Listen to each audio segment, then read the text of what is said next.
Tujuan dari pendidikan inklusi sendiri adalah untuk memberikan kesempatan yang seluas-luasnya kepada semua anak, termasuk anak berkebutuhan khusus, untuk memperoleh pendidikan yang layak sesuai dengan kondisi anak. Dan juga untuk menciptakan sistem pendidikan yang menghargai keanekaragaman, tidak diskriminatif, serta pembelajaran yang ramah terhadap semua anak. Apakah manfaat dari pendidikan inklusi ini? Itu agar semua anak bisa sekolah, untuk mempercepat penuntasan program wajib belajar, untuk meningkatkan mutu pendidikan dasar dan menengah, untuk menekan angka tinggal kelas dan putus sekolah, agar terciptanya kondisi saling menghargai antar peserta didik, orang tua, dan antar peserta didik dengan orang tua. Prinsip pendidikan inklusi ada 5, yaitu prinsip pemerataan dan peningkatan mutu. Maksudnya semua anak mempunyai hak untuk belajar dan bermain bersama. Kemudian ada prinsip kebutuhan individu, yaitu setiap anak memiliki kebutuhan yang berbeda-beda. Karenanya pendidikan diusahakan menyesuaikan dengan kondisi anak. Kemudian prinsip kebermaknaan. Prinsip kebermaknaan ini menciptakan dan menjaga komunitas kelas yang ramah anak, menerima dan menghargai perbedaan. Kemudian prinsip berkelanjutan. Maksudnya prinsip berkelanjutan ini dilaksanakan secara berkelanjutan pada jenis dan jenjang pendidikan. Dan yang terakhir prinsip kolaborasi, yaitu melibatkan orang tua dan guru, baik guru kelas maupun guru pembimbing khusus. Ada 5 macam ragam disabilitas, yaitu disabilitas fisik, intelektual, mental, sensorik, dan ganda. Disabilitas fisik, misalnya terganggunya fungsi gerak karena amputasi, karena lumpuh, karena cerebral palsy, dan sebagainya. Kemudian disabilitas intelektual, yaitu terganggunya fungsi pikir karena tingkat kecerdasan di bawah rata-rata. Kemudian disabilitas mental, yaitu terganggunya fungsi pikir, emosi, dan perilaku seperti psikososial, autis, dan hiperaktif. Disabilitas sensorik, yaitu merupakan salah satu terganggunya fungsi panca indera, yaitu disabilitas netra, tunarungu, dan disabilitas bicara. Sedangkan disabilitas ganda lebih dari 1 ragam disabilitas. Penyelenggaraan pendidikan inklusi ini, payung hukumnya berdasarkan Undang-Undang Nomor 20 Tahun 2003 tentang Sistem Pendidikan Nasional, Undang-Undang Nomor 8 Tahun 2016 tentang penyandang disabilitas, Peraturan Pemerintah Nomor 70 Tahun 2019 tentang perencanaan, penyelenggaraan, dan evaluasi terhadap penghormatan, perlindungan, dan pemenuhan hak penyandang disabilitas. Kemudian PP Nomor 13 Tahun 2020 tentang akomodasi yang layak. Kemudian Permendiknas Nomor 70 Tahun 2009 tentang pendidikan inklusif bagi peserta didik yang memiliki kelainan dan memiliki potensi kecerdasan dan atau bakat istimewa. Kemudian Permendikbud Nomor 60 Tahun 2016 tentang perubahan Permendikbud Nomor 72 Tahun 2013. Lini masa regulasi tentang pendidikan inklusi sudah dimulai tahun 2003, yaitu dengan adanya Undang-Undang Nomor 20 Tahun 2003, kemudian muncul lagi tahun 2009 ada Permen 9, kemudian tahun 2010 ada PP Nomor 17 Tahun 2010, kemudian tahun 2016 ada Undang-Undang Nomor 8 Tahun 2016, kemudian yang terakhir tahun 2020 PP Nomor 13 Tahun 2020. Kemudian sekarang dalam proses juga disusun RPM tentang pendidikan inklusi, masih dalam proses. Lalu siapakah yang berhak memperoleh pendidikan khusus dan layanan khusus? Yang berhak memperoleh pendidikan khusus yaitu warga negara yang memiliki kelainan fisik, emosional, mental, intelektual, dan atau sosial. Selain itu, warga negara yang memiliki potensi kecerdasan dan atau bakat istimewa juga berhak memperoleh pendidikan khusus. Kemudian ada juga pendidikan lain khusus, yaitu bagi warga negara di daerah terpencil atau terbelakang, serta masyarakat adat yang terpencil.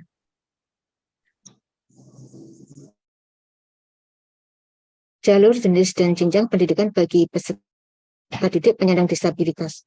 Bentuk pendidikan dibedakan menjadi pendidikan formal, non-formal, dan informal.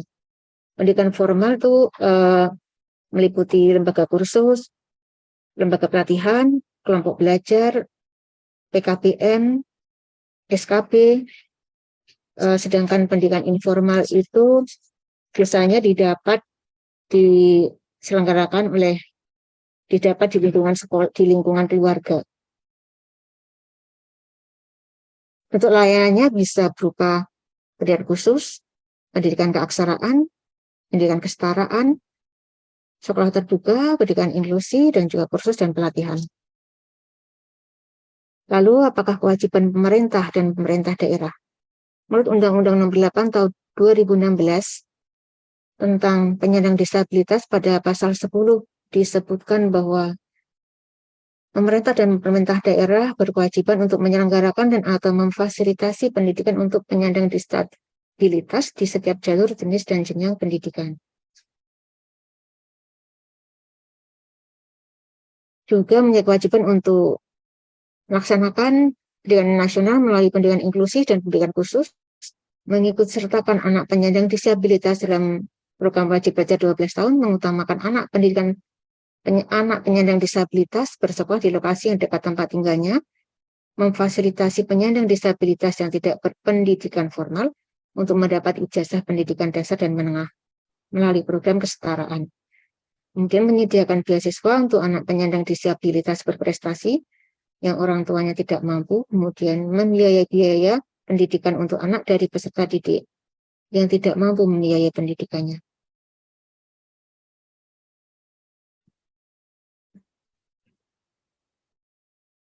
Apa kewajiban pemerintah dan Pemda pada Undang-Undang Nomor 8 Tahun 2016 Pasal 41, yaitu menyelenggarakan atau memfasilitasi pendidikan inklusif dan pendidikan khusus bagi peserta didik untuk mempelajari keterampilan dasar. Keterampilan dasarnya dimaksud adalah meliputi keterampilan menulis dan membaca huruf Braille, keterampilan orientasi dan mobilitas, keterampilan sistem dukungan bimbingan sesama, keterampilan komunikasi dalam bentuk sarana, format yang bersifat augmentatif dan alternatif, juga keterampilan bahasa isyarat dan pemajuan identitas linguistik dari komunitas penyandang disabilitas.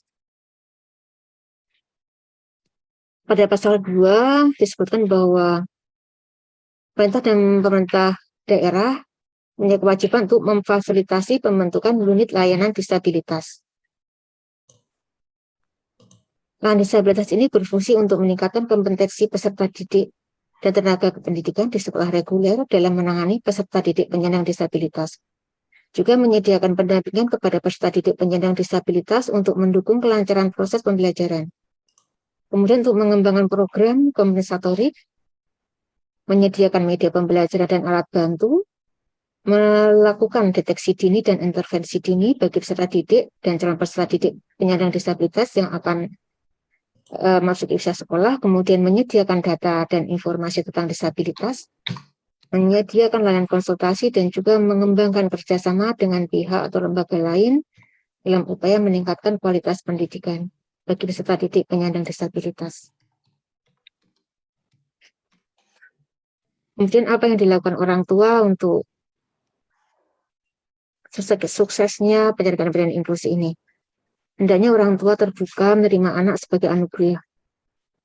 Orang tua juga memberikan sebuah pengakuan terhadap eksistensi anak, memberikan informasi yang valid terhadap kondisi anak, memberikan pengetahuan dan pengalaman pada guru tentang cara menangani anak yang sudah biasa dilakukan di keluarganya, membantu memenuhi kebutuhan pendidik bagi peserta didik berkebutuhan khusus, baik di rumah maupun di sekolah. Kemudian orang tua seharusnya juga dapat bekerja sama dengan sekolah dalam membantu mengembangkan pendidikan inklusif. Kemudian bagaimana kewajiban pelayan pendidikan disabilitas di tingkat sekolah? Tingkat sekolah memiliki kewajiban untuk melakukan penerimaan peserta didik baru. Dalam penerimaan peserta didik baru ini bersifat fleksibel dari sisi zonasi dan batasan usia. Jadi tidak ada batasan usia bagi calon peserta didik berkebutuhan khusus untuk semua jenjang baik SD, SMP maupun SMA. Standar kelulusannya disesuaikan dengan potensi anak. Kemudian kurikulumnya menggunakan kurikulum duplikasi, modifikasi, substitusi, dan omisi.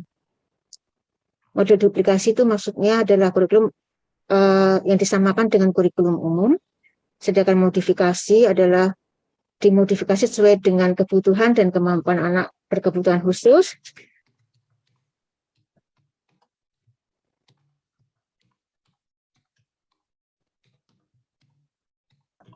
Kemudian model substitusi, yaitu artinya kurikulum umum diganti dengan materi yang kurang lebih setara, sedangkan omisi, beberapa bagian dari kurikulum umum ditiadakan sebagian atau keseluruhan karena tidak memungkinkan bagi anak berkebutuhan khusus. Dan bagaimana dengan proses pembelajarannya? Yaitu dengan pendampingan, yaitu maksudnya adalah bimbingan khusus, kemudian juga dengan pembelajaran kooperatif melalui tutor sebaya. Maksudnya ada tutor sebaya ini, anak-anak yang tidak berkebutuhan khusus bisa memberikan pengetahuannya atau pengalamannya, ilmunya kepada temannya yang berkebutuhan khusus. Kemudian penilaian disesuaikan dengan kemampuan anak dan bersifat adaptif.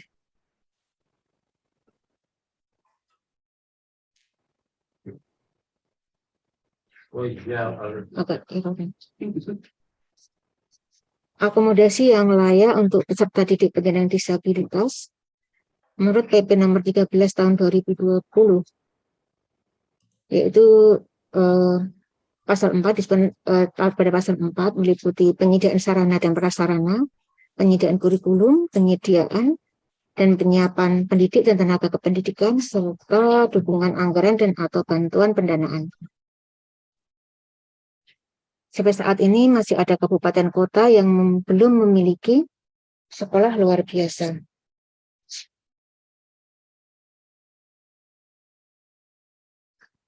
Masih ada 57 kabupaten kota yang belum memiliki SLB, terbanyak di Provinsi Papua. Kemudian diikuti oleh Provinsi Papua Barat, kemudian Sumatera Utara ada 6, kemudian Lampung ada 3, Sulawesi Utara ada 4, Sulawesi Tenggara ada 2, NTT 2, Maluku 1 kota 2 kabupaten.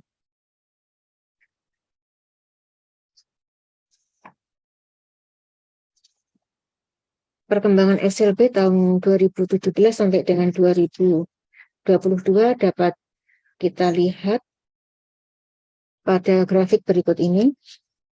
Dari tahun untuk sekolah SLB tahun 2017 dan 2022 mengalami kenaikan.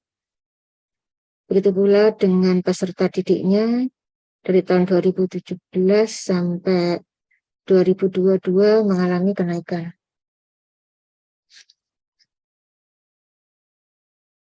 Kenaikan peserta didik ini dikarenakan sejalan dengan kuatnya kesadaran masyarakat akan pendidikan bagi peserta didik berkebutuhan khusus dan juga pemeran pemerintah pusat serta pemerintah daerah dan juga masyarakat. Ini menyebabkan kecenderungan meningkatnya peserta didik di SLB. Tahun 2021 mengalami penurunan, hal ini dikarenakan pandemi COVID-19. Sehingga anak-anak pada tahun tersebut menurun jumlahnya. Perkembangan sekolah inklusi pada tahun 2017 dan 2022. Dapat kita lihat pada grafik di sini ya. Jumlah sekolah tahun 2018 dan 2019 mengalami penurunan. Tahun 2020 naik 22%, kemudian turun 0,04%, kemudian naik lagi 4,7%. Sedang peserta didiknya dari tahun 2020 sampai 2022 terus mengalami kenaikan. Jumlah peserta didik ini mulai kenaikan sejalan dengan semakin meningkatnya kesadaran masyarakat atau orang tua akan pentingnya pendidikan bagi anak berkebutuhan khusus dan juga semakin kuatnya dukungan regulasi baik dari pemerintah pusat maupun pemerintah daerah.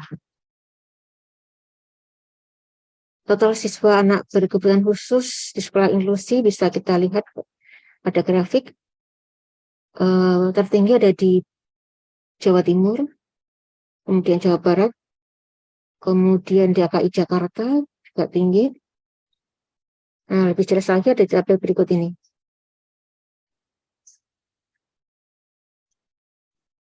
Data sekolah inklusi tahun 2022 berdasarkan Dapodik cut off Juli 2022, baik yang negeri maupun swasta. Di sini juga terlihat jenjangnya baik dari PAUD, SD, SMP, SMA, SMK, SKB, dan PKBM. Terlihat juga banyak anak berkebutuhan khusus yang bersekolah di SKB dan PKBM. Di SKB negeri ada 89, kemudian di PKBM ada 589 dan 6.758. Kemudian bagaimana dengan tanggung jawab dalam penyelenggaraan pendidikan inklusi ini? Pemerintah pusat memiliki tugas dan tanggung jawab untuk menyusun norma, standar, prosedur, dan kriteria. Pemerintah provinsi memiliki tugas dan tanggung jawab dalam pembiayaan, kemudian menyusun perda atau bergrup, kemudian implementasi dan pembinaan Dikmen. Sedangkan pemerintah kabupaten kota,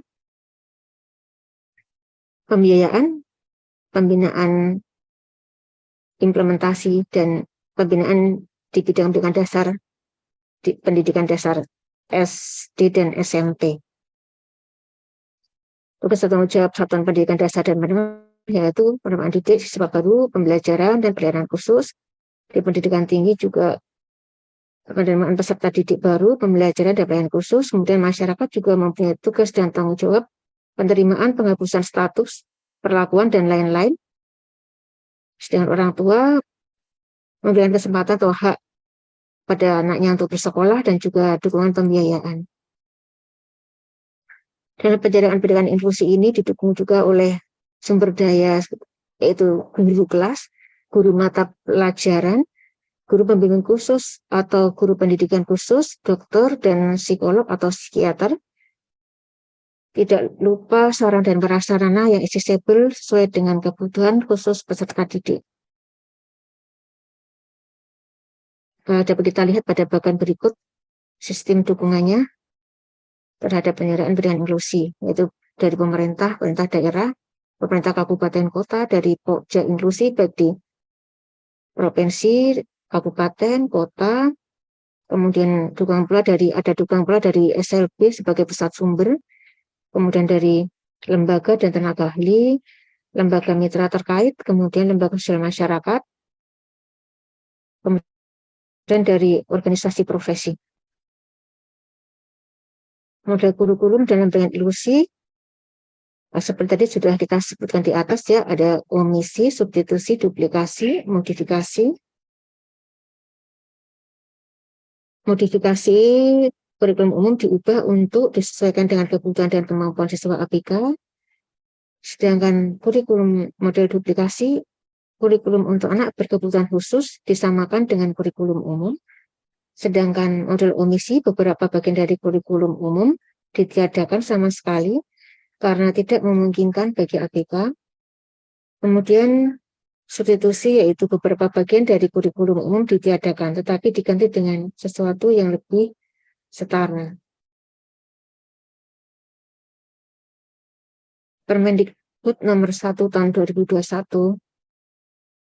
tentang pelaksanaan PPDB tahun 2022, tahun pelajaran 2022-2023 disebutkan bahwa pada pasal 7 disebutkan bahwa persyaratan usia sebagaimana dimaksud pada ayat 1 dikecualikan untuk usia sekolah dengan kriteria menyelenggarakan pendidikan khusus, menyelenggarakan pendidikan khusus dan berada di daerah tertinggal, terdepan, dan terluar.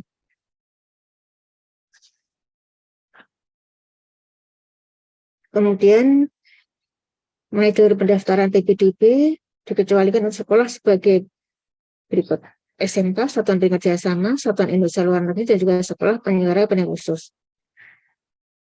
Kemudian pasal 21 PPD melalui jalur afirmasi sebagai dimaksud dalam pasal 12 diperuntukkan bagi calon peserta didik baru berasal dari keluarga ekonomi tidak mampu dan juga penyandang disabilitas.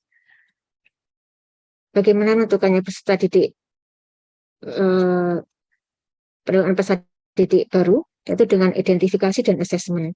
Identifikasi tujuannya adalah untuk menghimpun informasi apakah seseorang anak mengalami hambatan atau gangguan baik fisik, intelektual, sosial maupun emosional.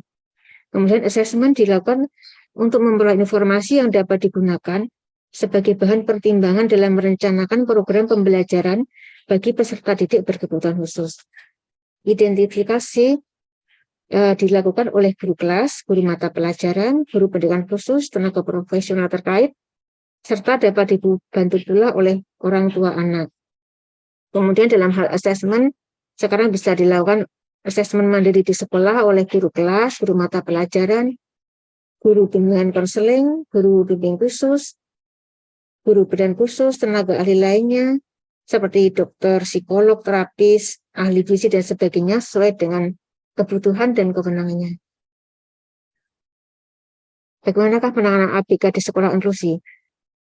Siswa dilakukan pendataan, identifikasi, dan asesmen. Kemudian informasinya diperoleh dari para tenaga ahli, para orang tua, guru pendamping, dan guru melakukan tes, pengamatan, serta wawancara.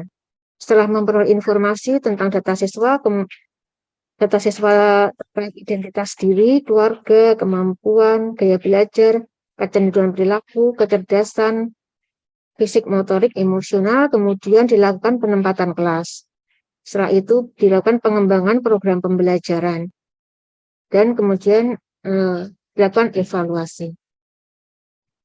Bagaimana dengan ijazah bagi peserta didik berkebutuhan khusus di satuan pendidikan umum? Permendikbud nomor 14 tahun 2017 pasal 4 ayat 1 menjelaskan bahwa ijazah pendidikan formal diberikan kepada peserta didik yang telah lulus dari satuan pendidikan. Ayat 3 menyatakan bahwa ijazah pada pendidikan formal sebagaimana dimaksud pada ayat 1 ditetapkan oleh Kepala Satuan Pendidikan bersangkutan. Peserta didik berkebutuhan khusus yang ditetapkan lulus dari satuan pendidikan umum memperoleh ijazah yang dikeluarkan oleh Kepala Satuan Pendidikan di mana peserta didik belajar. Kemudian belangko ijazah bagi peserta didik berkebutuhan khusus sama dengan peserta didik lainnya. Ijazah yang diperoleh peserta didik berkebutuhan khusus dapat digunakan untuk melanjutkan satuan pendidikan dan jenjang yang lebih tinggi. Nah, untuk mengantisipasi adanya pertanyaan dari masyarakat atau lembaga pengguna terkait dengan kekhususan peserta didik tersebut, maka kepala sekolah dapat membuat surat keterangan bahwa peserta didik itu adalah peserta didik berkebutuhan khusus.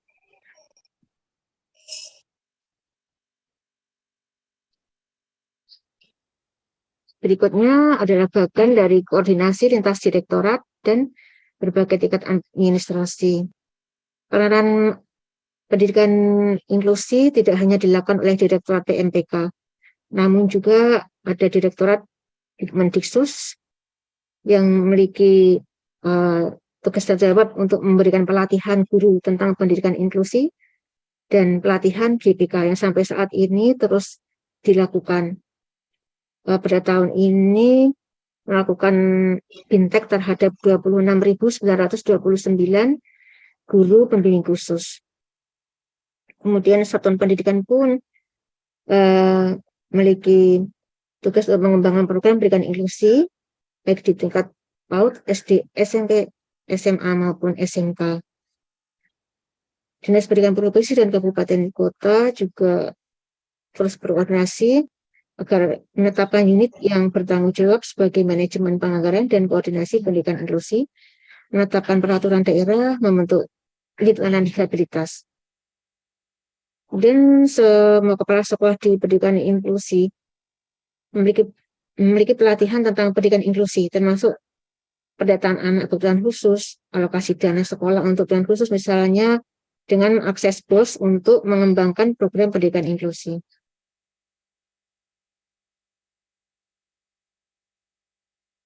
Cuma saya nggak tahu ini kenapa ada coret-coretan ya, ada ada garis-garis merahnya. Tiba-tiba nimbul garis-garis merah. Iya, tapi sudah ini sudah nggak ada yang ada kesalahan dari peserta. Iya. Tapi kemudian ada, ya baik saya lanjutkan ya. dalam penyediaan pendidikan inklusi ini banyak tantangannya yang terjadi di sekolah. Di lingkungan sekolah masih ada penolakan dari sebagian orang tua atau masyarakat, kemudian terjadi perundungan atau penganiayaan kepada peserta didik berkebutuhan khusus, kemudian tidak melibatkan peserta didik berkebutuhan khusus dalam belajar. Tantangan tersebut bisa diatasi dengan pembudayaan pendidikan inklusi pada seluruh lapisan masyarakat, baik di lingkup pengambil kebijakan, lingkup sekolah maupun masyarakat. Kemudian selanjutnya juga ada tantangan terhadap guru. Jumlah guru pada pendidikan khusus atau pembimbing khusus masih sangat terbatas. Kemampuan melakukan identifikasi dan asesmen pun masih rendah, banyak yang belum tahu bagaimana caranya melakukan asesmen. Kemudian kemampuan mengakomodasi kurikulum dan pembelajaran juga masih rendah. Kemudian penyediaan media pembelajaran yang aksesibel belum maksimal karena memang ini perlu dukungan pembiayaan. Kemudian sebagian guru belum bisa merancang program pembelajaran dan penilaian yang bersifat fleksibel dan akomodatif. Kemudian tantangan dalam sistem dukungan pun masih ada ketersediaan dan akurasi data yang masih belum fix gitu ya, kita belum bisa memperoleh data yang pasti. Kemudian besar layanan identifikasi dan asesmen belum maksimal, pusat sumber yang masih terbatas, dan ULD pun baru ada 28 ULD di setiap provinsi.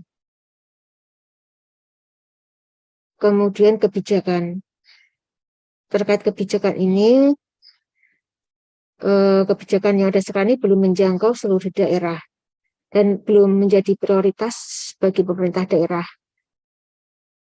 Kemudian masih minimnya dukungan dari APBD, kemudian belum terciptanya koordinasi yang efektif antara pemerintah dan pemerintah daerah.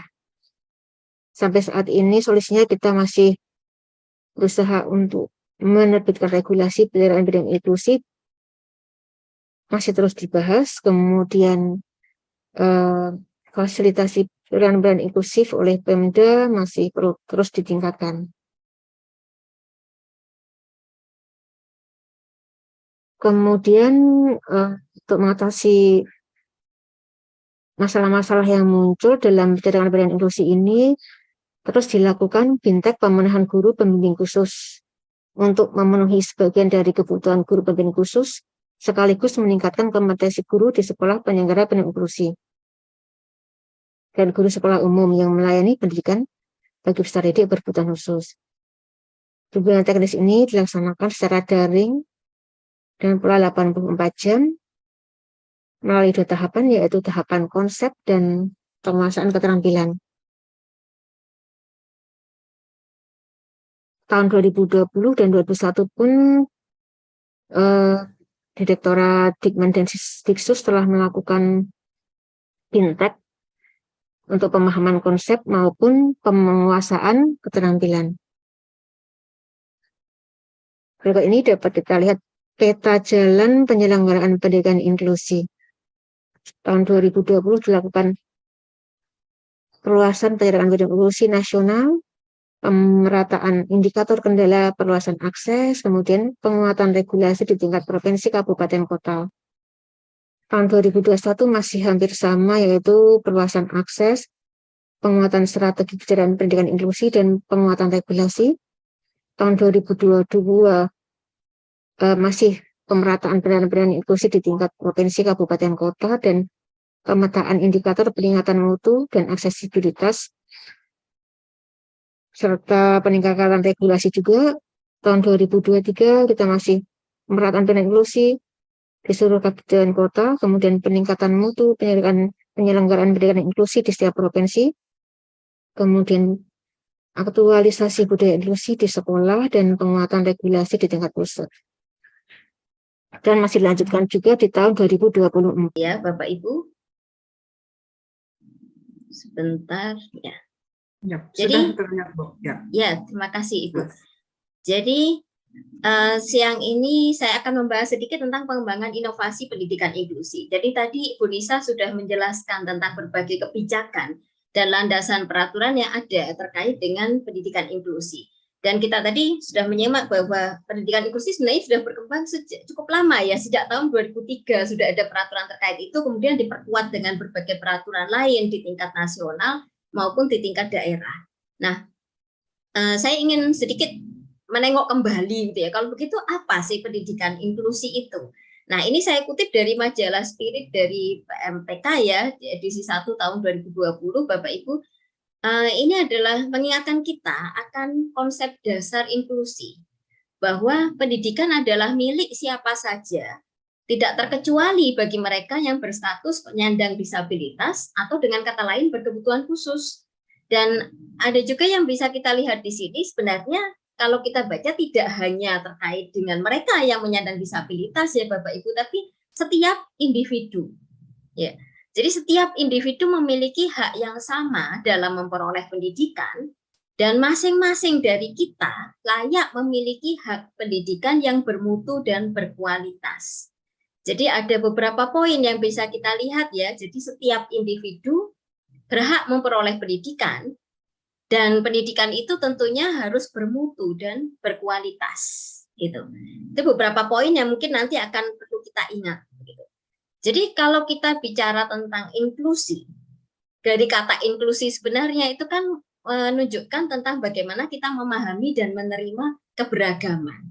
Sehingga dari esensi inklusi itu sebenarnya tidak hanya terkait dengan bagaimana kita memfasilitasi rekan-rekan atau siswa-siswa atau peserta didik yang berkebutuhan khusus, tetapi bagaimana kita bisa menyediakan layanan pendidikan yang itu tadi itu bermutu dan berkualitas untuk semuanya. Nah, beberapa tahun yang lalu Bapak Ibu, kami di Unair pernah mengikuti pelatihan gitu ya dengan pembicara dari luar negeri kebetulan dari Australia. Nah, beliau itu menunjukkan, yang ditunjukkan saat itu pertama kali adalah lambang negara kita, yang ada tulisannya Bhinneka Tunggal Ika. Dan beliau mengingatkan, jadi ini orang luar negeri ya Bapak Ibu, mengingatkan bahwa kalian itu di Indonesia sudah punya landasan yang itu sebenarnya merupakan dasar dari inklusi. Ya. Jadi berbeda-beda pasti tetap satu gitu ya, berbeda-beda dengan segala keanekaragaman suku bangsa, bahasa, budaya setempat ya. Nanti kalau kita bicara tentang pendidikan, kita bicara juga tentang keberagaman terkait dengan kemampuan, keterampilan ya. Itu yang perlu untuk kita ingat ketika kita bicara tentang inklusi. Nah, Bapak Ibu pasti juga paham ya bahwa setiap siswa itu unik. Meskipun sama-sama berseragam merah putih gitu ya, seperti gambar yang di tengah ini, sama-sama memakai topi. Tapi kita paham bahwa masing-masing kemungkinan besar atau bisa dipastikan gitu ya, akan memiliki karakternya masing-masing.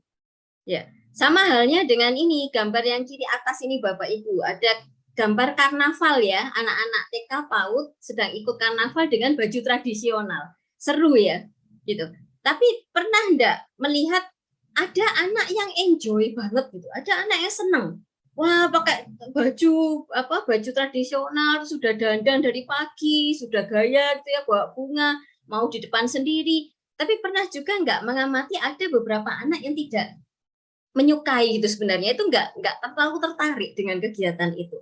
Atau mereka ikut ya karena memang disuruh sekolah gitu ya, karena bareng-bareng sama-sama dengan teman-temannya, jadi mereka ikut. Tapi sebenarnya mereka ya enggak terlalu tertarik juga, lebih baik belajar di kelas misalnya, atau tidak suka dengan bajunya karena mungkin panas atau ribet atau apa ya. Itu yang perlu untuk kita kadang-kadang kita refleksikan kembali.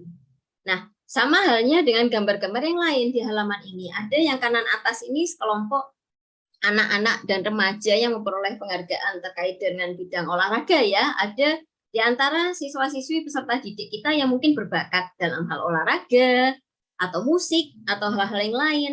Dan sama juga halnya dengan peserta didik pada pendidikan kesetaraan.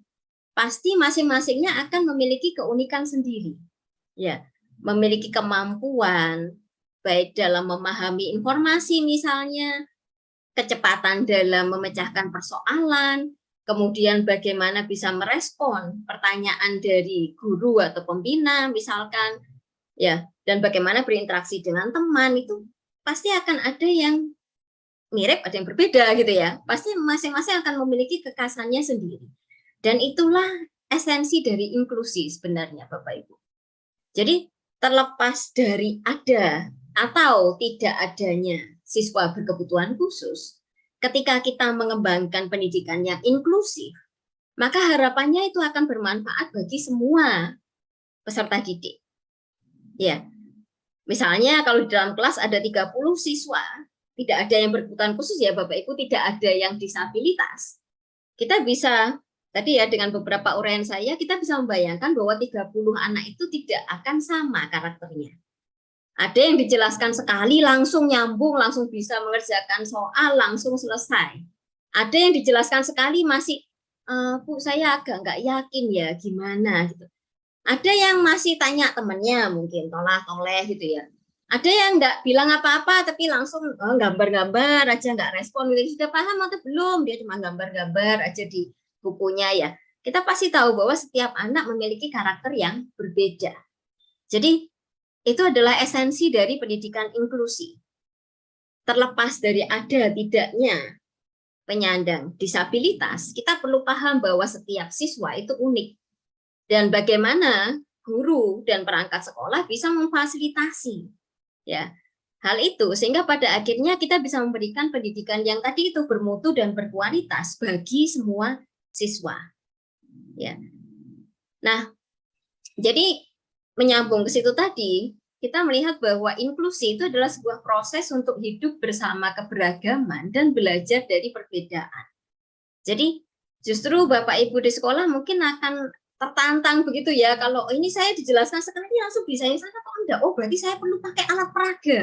Alat peraga seperti apa ya yang akan menarik bagi semua siswa di kelas ini? Oh yang sini senangnya yang begitu, yang situ, oh berarti gantian minggu ini saya pakai alat peraga yang begini, minggu depan saya pakai game atau permainan. Nah, itu sudah masuk sebenarnya menunjukkan arahnya ke inklusi Bapak Ibu.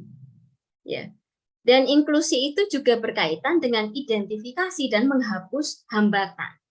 Ketika kita bicara tentang peserta didik yang mengalami disabilitas, ya, siswa yang difabel gitu ya, mengalami disabilitas, kadang-kadang hambatan itu bisa jadi dikarenakan kondisi disabilitasnya. Tapi terkadang itu juga bisa karena lingkungan. Misalnya begini, saya kalau nggak pakai kacamata juga nggak bisa lihat jauh dengan jelas gitu ya Bapak Ibu. Misalnya kacamata saya ketinggalan, terus disuruh ngajar. Gitu. Nah, jadi saya merasa ada hambatan gitu ya. Mungkin lihat papan tulis juga nggak kelihatan begitu kan. Sama halnya dengan peserta didik yang berkursi roda misalnya. Dia sebenarnya kemampuan kognitif, kemampuan berpikirnya, kemampuan akademiknya itu baik, tapi berkursi roda. Gitu. Misalnya ternyata dia dapat kelasnya di lantai 3, Bapak Ibu. Akhirnya kan jadi susah gitu ya untuk naik ke lantai 3.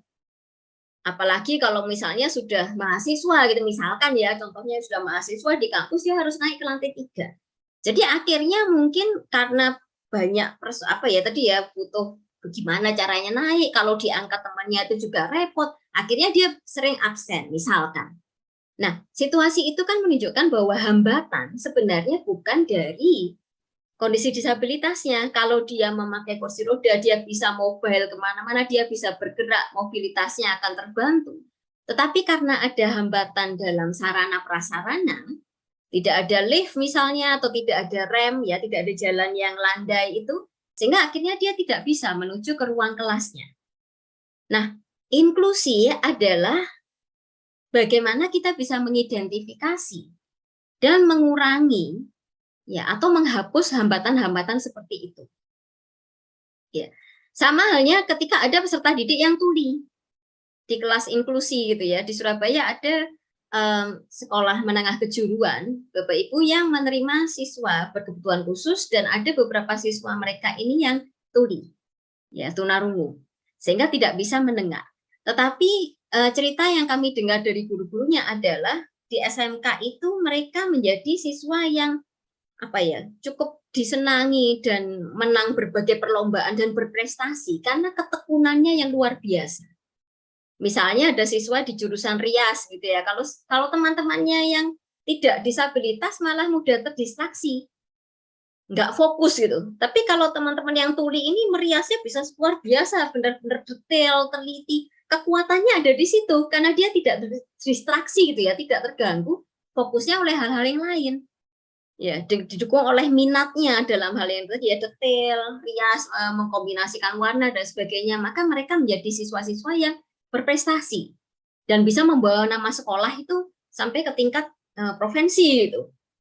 Sehingga kekuatan-kekuatan ini nanti yang perlu untuk kita lihat juga. Ya. Dan sama halnya kalau misalnya kita bayangkan ada peserta didik jenjang SMA atau SMK tadi ya yang tuli. Misalnya saya gurunya gitu ya, terus saya lupa ya, jadi ini materinya adalah hari ini kita akan membahas tentang ini terus hadap ke papan tulis, itu hambatan ya bukan Bapak Ibu, siswanya itu memang tuli ya, tapi kita melihat bahwa mereka bisa berprestasi. Tapi ketika kalau saya sebagai gurunya kemudian menjelaskannya itu sambil lihat papan gitu ya, jadi ya ini materinya begini begitu ya, otomatis itu akan menghalangi mereka untuk membaca gerak pipit kita misalnya ya.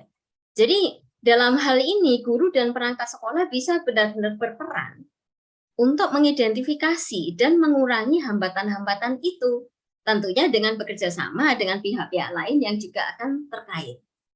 Nah, di sebelah kiri ini ada saya ambil dari foto dari Direktorat Sekolah Dasar ya, tentang fasilitasi penyediaan akomodasi yang layak. Jadi tadi sudah dibahas sebagian oleh Bu Nisa ya, terkait dengan kurikulum tadi ya, apa saja modifikasi yang bisa dilakukan, kemudian penyiapan pendidik, dukungan anggaran atau pendanaan, dan juga sarana prasarana.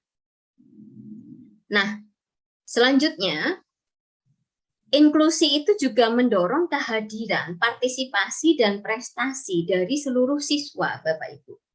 Jadi sekedar jadi memang kalau secara peraturan di Indonesia, pendidikan inklusi itu adalah layanan pendidikan yang diberikan bagi siswa penyandang disabilitas gitu ya, supaya mereka bisa mengikuti pendidikan bersama dengan teman-temannya yang non-disabilitas. Begitu ya, salah satu bagiannya. Tetapi kita perlu ingat bahwa sekedar mengajak siswa yang mengalami disabilitas atau kebutuhan khusus untuk ikut di kelas kita, itu tidak selalu serta-merta disebut inklusi. Ya. Karena inklusi sebenarnya adalah tidak hanya partisipasi, tidak hanya hadir ya Bapak Ibu ya, tidak hanya hadir ikut di sana, tapi juga partisipasi dan prestasi. Jadi bagaimana sebenarnya dengan adanya kebijakan yang sekarang itu sudah sangat memfasilitasi ya bagi anak-anak berkebutuhan khusus untuk belajar bersama dengan teman-temannya yang tidak berkebutuhan khusus di setting yang reguler atau inklusi itu. Nah, bagaimana kemudian kita bisa mendorong tidak hanya hadir, tapi juga mereka diberi kesempatan untuk berpartisipasi dan juga menunjukkan prestasi. Tentunya sesuai dengan tingkat kemampuan dan kekuatannya masing-masing. Gitu. Dan poin yang terakhir dari ini, definisi dan teorinya saya ambil dari Einsko. Ini adalah salah satu tokoh dari pendidikan inklusi ya Bapak Ibu, mungkin banyak yang sudah mengenal juga. Beliau dari Inggris dan memang sudah banyak digunakan juga sebagai landasan untuk pengembangan inklusi di berbagai negara. Nah, yang terakhir ini adalah inklusi memperhatikan kelompok siswa dengan resiko marginalisasi, eksklusi atau prestasi rendah. Jadi ini juga sedikit tambahan PR begitu ya bagi kita Bapak Ibu, bahwa sebenarnya secara esensi tadi ya, inklusi tidak hanya terkait dengan peserta didik yang berkebutuhan khusus, tapi kita juga tadi ya perlu menyediakan pendidikan yang bermutu, berkualitas untuk semuanya. Dan kemudian yang kedua, salah satu kalangan peserta didik lain yang juga perlu untuk kita perhatikan adalah mereka yang ada potensi untuk berprestasi rendah atau ada potensi untuk dieksklusikan.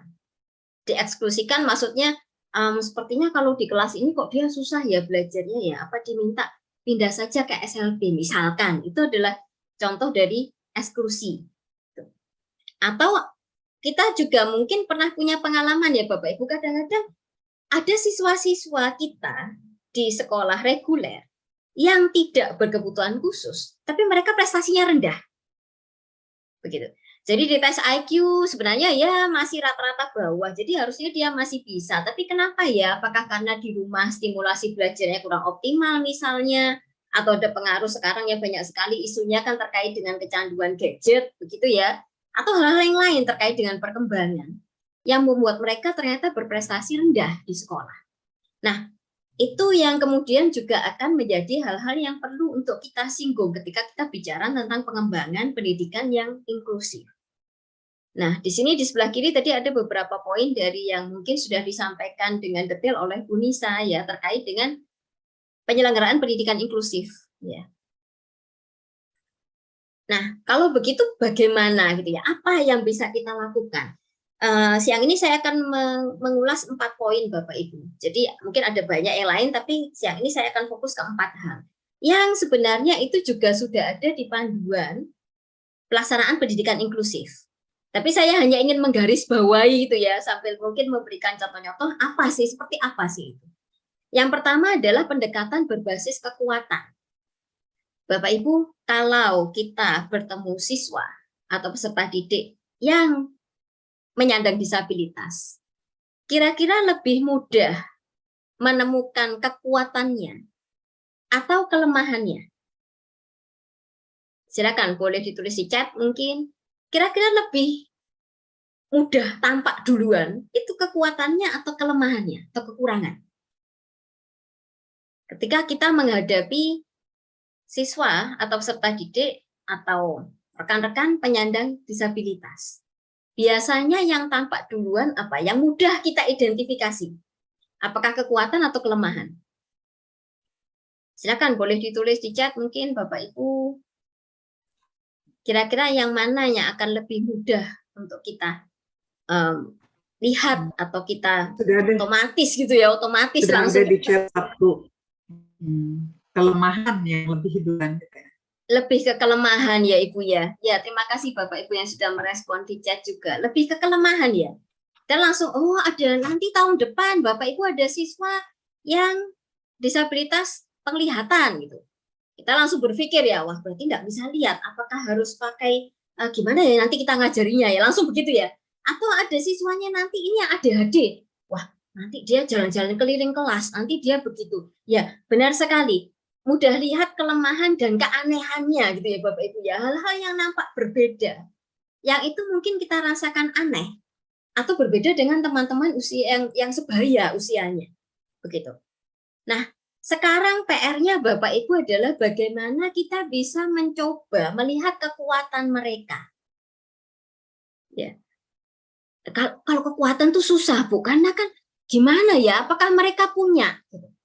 Pasti mereka akan punya Bapak Ibu, tetapi kekuatan ini kita interpretasinya sesuatu yang lebih fleksibel gitu ya. Kekuatan itu bukan berarti dia paling bagus sekelas, itu enggak ya.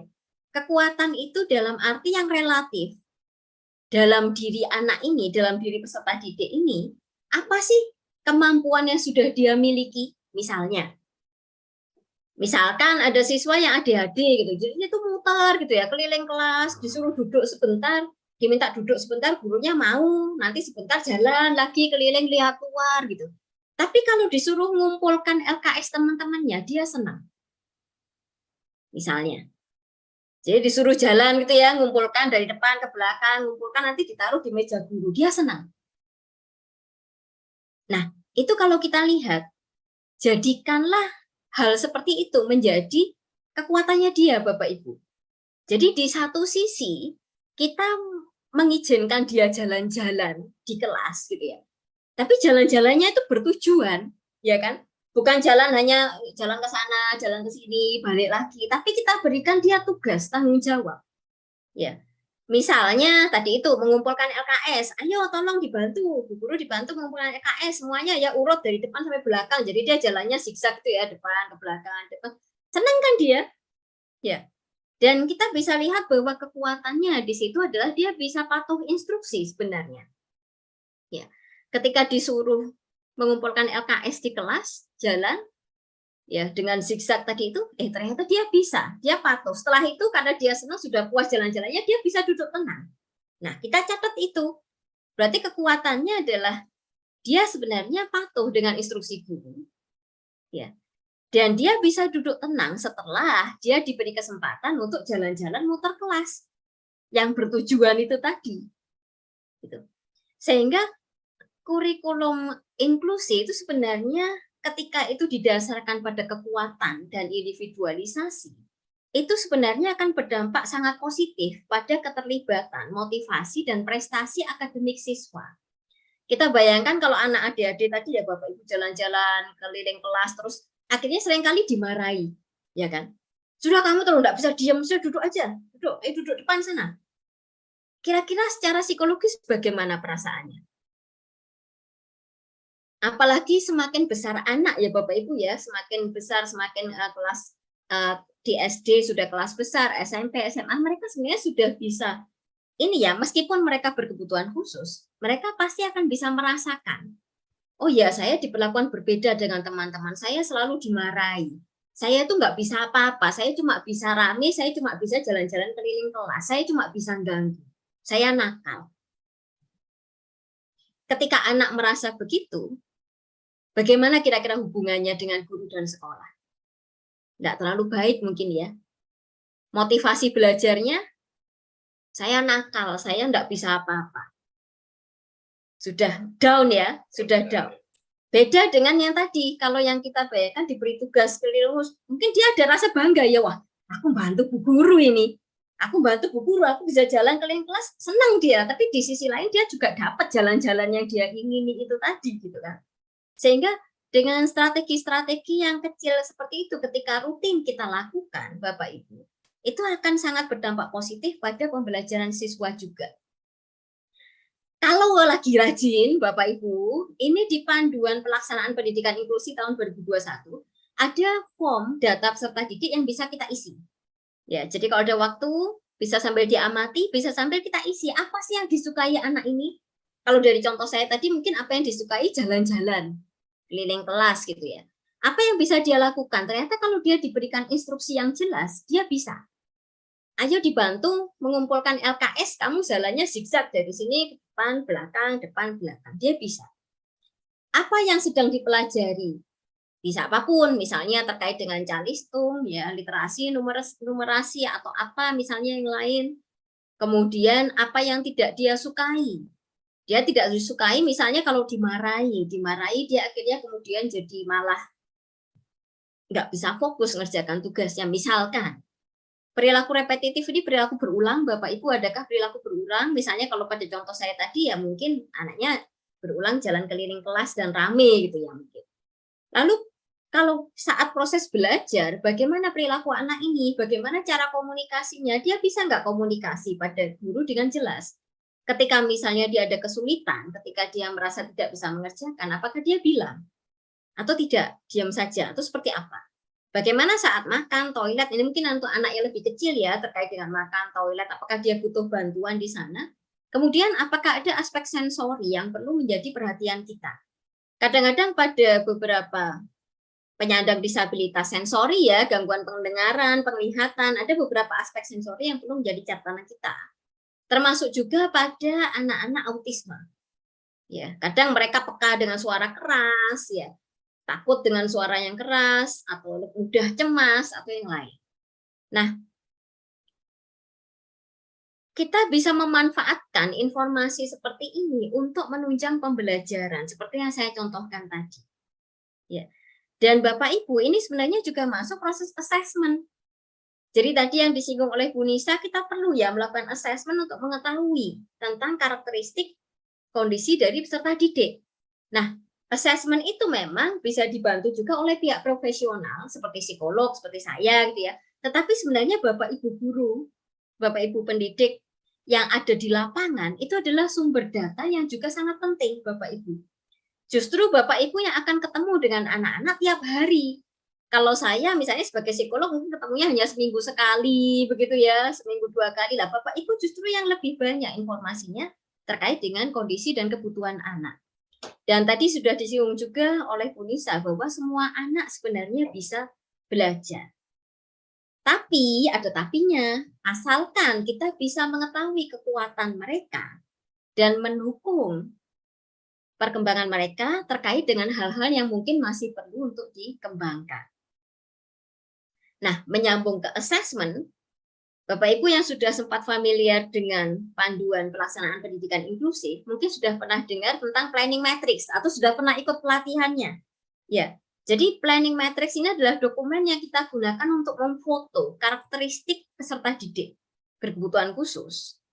Yang fokusnya itu tadi Bapak Ibu, kita melihat kekuatan, kelemahan, kemudian dampak, apa dampaknya pada kehidupan anak, pada proses pembelajaran, dan strategi apa yang bisa kita gunakan. Jadi sumbernya sama dari panduan pelaksanaan pendidikan inklusif, Bapak Ibu, formnya seperti ini contohnya. Jadi ada aspek karakteristik, sekali lagi karakteristik ini kita perlu mencari, tidak hanya kelemahan, tapi apa sih kekuatan atau kemampuan yang sudah dimiliki anak. Ya, jadi kekuatan itu bukan berarti harus sesuatu yang bagus ya Bapak Ibu, tapi ketika misalnya tadi ya, dia selalu rame di kelas, tapi ternyata ketika diberikan instruksi yang jelas, dia masih paham dan dia nurut, dia mengikuti, patuh pada guru. Itu bisa menjadi kekuatan Bapak Ibu. Ya, jadi karakteristiknya seperti apa pada area komunikasi, interaksi sosial, minat terbatas dan perilaku berulang kalau ada, keterampilan motorik, pemrosesan sensori dan pemrosesan informasi. Kemudian setelah kita mengidentifikasi karakteristik, kita perlu lihat bagaimana dampaknya. Dampak ini perlu karena kadang-kadang ketika kita akan menyusun RPP gitu ya atau strategi pembelajaran, kita perlu melihat dulu yang mana yang perlu untuk kita jadikan target pembelajaran terlebih dahulu. Gitu. Misalnya ternyata ada siswa PAUD yang ternyata dia komunikasi ya, bicaranya saja belum lancar. Sehingga otomatis kita tidak bisa gitu ya meminta dia untuk presentasi di depan kelas atau sharing dia seperti teman-temannya. Mungkin dia belum bisa sehingga otomatis strateginya harus menarget yang lebih dasar dulu ya Bapak Ibu, bagaimana untuk mengembangkan kemampuan bicara dan bahasanya sesuai dengan usianya dulu. Baru kemudian dikembangkan ke area yang lain. Nah, ini pentingnya kita mengidentifikasi karakteristik, dampak, dan strategi ini. Kemudian yang selanjutnya, tadi juga sudah disinggung oleh Bu Nisa, bahwa supaya pengembangan pendidikan inklusif itu berhasil, salah satu komponen utama yang berdampak tentunya adalah guru. Ya, karena Bapak Ibu guru dan pendidiklah yang tadi saya sebutkan ya, yang akan berinteraksi bersama anak dalam rentang waktu jam sekolah yang itu cukup besar gitu ya. Dan guru di sekolah penyelenggara pendidikan inklusif itu membutuhkan komitmen, pengetahuan, dan keterampilan praktis, Bapak Ibu. Maaf. Jadi, guru perlu untuk berkomitmen untuk mengajar semua peserta didik dan menggunakan strategi yang efektif. Tadi itu. Jadi, kita tidak bisa hanya berfokus pada, oh ini ada siswa yang berkebutuhan khusus gitu ya. Nanti ini berarti nanti belajarnya biar sama GPK saja ya, sama guru pendamping. Saya guru kelas, saya akan fokus pada siswa lain yang tidak berkebutuhan khusus. Nah, itu hati-hati ya Bapak Ibu. Itu kita perlu refleksikan, itu inklusif atau tidak. Jangan-jangan kita memberikan sekat. Sekat maksudnya, kalau yang tidak berkebutuhan khusus, itu masuk kelompok sini. Yang berkebutuhan khusus, itu belajarnya nanti di sebelah sana, dengan guru pendamping. Nah, itu kita perlu hati-hati juga. Apakah itu sudah cukup inklusif, Bapak Ibu? Ya. Jadi, memang ada saat-saat di mana siswa ini akan perlu belajar dengan pendampingan khusus dari guru pendamping. Ya. Ada saat-saat itu. Tetapi ingat bahwa tadi inklusi itu adalah partisipasi, ya, kehadiran, partisipasi, dan prestasi dari semua siswa. Jadi, bagaimana kita sebagai guru kelas, misalnya ya, kita juga bisa tetap melibatkan anak yang berkebutuhan khusus ini dalam aktivitas-aktivitas di kelas sesuai dengan kemampuan dan karakteristiknya dia. Ya. Jadi bukan dari pagi jam 7 sampai jam 12 dengan GPK saja, yang lainnya ngerjakan ini, dia ngerjakan itu, mojok gitu ya. Nah, itu hati-hati Bapak Ibu. Sudah inklusifkah gitu kan? Jadi mungkin pada beberapa sesi dia tetap bisa ikut gitu ya dengan penjelasan yang diberikan oleh guru kelas, tetapi ketika mengerjakan misalnya baru didampingi oleh GPK. Tetapi kalau dia sudah mandiri, maka peran GPK juga mungkin bisa dikurangi atau sambil membantu juga siswa-siswi yang lain, Bapak Ibu. Jangan lupa ya, pada populasi siswa yang tidak berkebutuhan khusus di kelas kita, seperti yang tadi saya singgung di awal, pasti kemampuan mereka juga akan beragam. Ya, secara intelektual, secara akademik. Lah, jangan-jangan ada juga yang butuh support dari GPK misalnya. Sehingga dinamika peran di dalam kelas itu juga bisa sambil kita atur gitu ya, kita efektifkan sehingga bisa sama-sama tadi ya memberikan pendidikan yang bermutu dan berkualitas bagi semua siswa. Nah, supaya itu bisa berjalan, otomatis guru juga harus memiliki pengetahuan dan keterampilan kritis, keterampilan yang penting untuk mengajar peserta didik yang berbeda. Bagaimana Bapak Ibu bisa merangkul semuanya gitu ya. Meskipun dalam beberapa kesempatan memang ada beberapa siswa yang mungkin butuh fokus dengan GPK gitu ya, tetapi pada beberapa kesempatan bagaimana kita bisa merangkul semuanya dalam situasi di kelas atau pembelajaran. Nah, poin yang keempat, ini tentunya bukan hanya PR dari Bapak Ibu guru atau pendidik. Ya, setuju ya Bapak Ibu ya. Inklusi itu membutuhkan keterlibatan dari semua pemangku kepentingan. Ya. Sehingga sangat penting untuk menjalin sinergi dengan rekan pendidik, ya, seperti misalnya sekarang sudah ada program guru penggerak, ya, bagaimana kita bisa saling belajar dengan sesama rekan guru yang mungkin bisa sharing gitu ya Bapak Ibu ya. Saya pernah nemui anak dengan autisme kok begini ya, Bu, gimana Bu? Kalau pernah nggak punya pengalaman untuk menghadapi siswa dengan autisme di kelas inklusi misalnya? Atau saya belum punya pengalaman, ini kok tahun depan ini ada siswa tuli, saya belum pernah ketemu, seperti apa ya nanti saya harus ngapain. Nah, itu sangat bisa Bapak Ibu untuk sharing dengan rekan-rekan pendidik yang lain. Dan itu pun bisa lintas. Ya, jadi misalnya nanti kita lihat di slide selanjutnya. Jadi sharing ya, pengetahuan, berbagi pengetahuan itu sangat bisa lintas instansi juga Bapak Ibu. Antara sekolah luar biasa dengan sekolah reguler, sekolah luar biasa dengan sekolah inklusi, itu sangat bisa untuk saling berbagi dan saling memberikan support. Ya, karena mungkin rekan-rekan guru PLP yang punya gitu ya, tahu bagaimana cara mengajarkan dengan efektif sehingga teman-teman di sekolah inklusi bisa belajar ke sana misalnya. Mana yang bisa diadopsi ya, seperti itu. Peserta didik juga perlu untuk diajak bekerja sama, ya.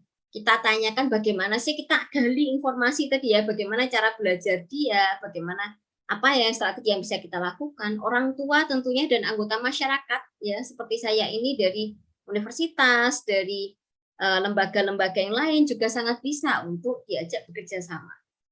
Ya. Jadi dengan lembaga pendidikan, SLB atau YPAC setempat, UPTD ABK setempat, Bapak Ibu, perguruan tinggi, anggota masyarakat, praktisi pendidikan.